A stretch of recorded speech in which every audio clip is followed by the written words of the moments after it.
dia manao zao fanambarana zao ny fiangonana apokalipsy maneran-tany. Rehefa nakasaina tamin'i Jehovah ny tenako ny amin'ny fanapa-kevitra tokony ho raisina mikasika amin'ny fifidianana izay atao amin'ny firenena malagasy ny amin'ny 7 novambra 2024 izao, dia izao ny valiteny azoko tamin'ny Jehovah.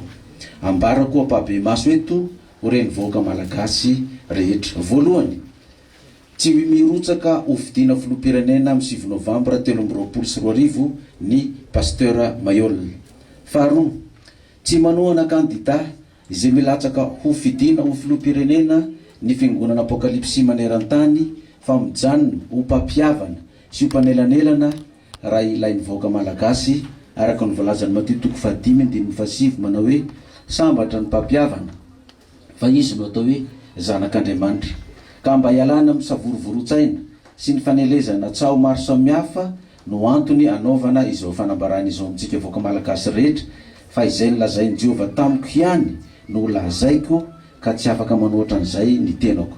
Misaotra tompoko, manao ny fanambarana pasteur Mayol.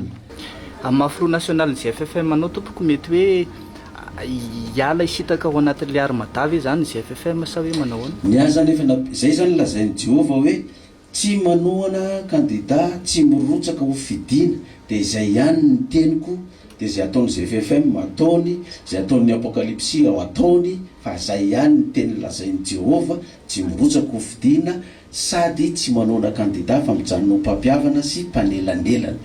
Vita ny azy zay.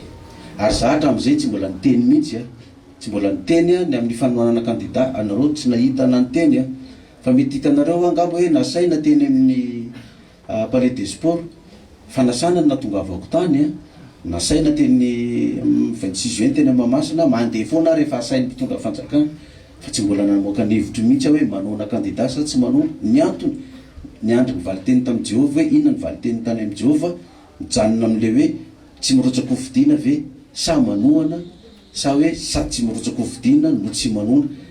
Dia amiko ohatran'ny contradictoire raha milaza izy hoe tsy mirotsaka ho fidiana fa mijanona ho mpampiavana sy mpanelanelana nefa anohana indray zany. Ka izay tenin'ny Jehovah zay ihany ny any no lazaiko, fa tsy afaka miova amin'izay. Anjaran'ny tsirairay ny manapa-kevitra izay ao ataony ihany, na izy anohana na izy tsy anohana,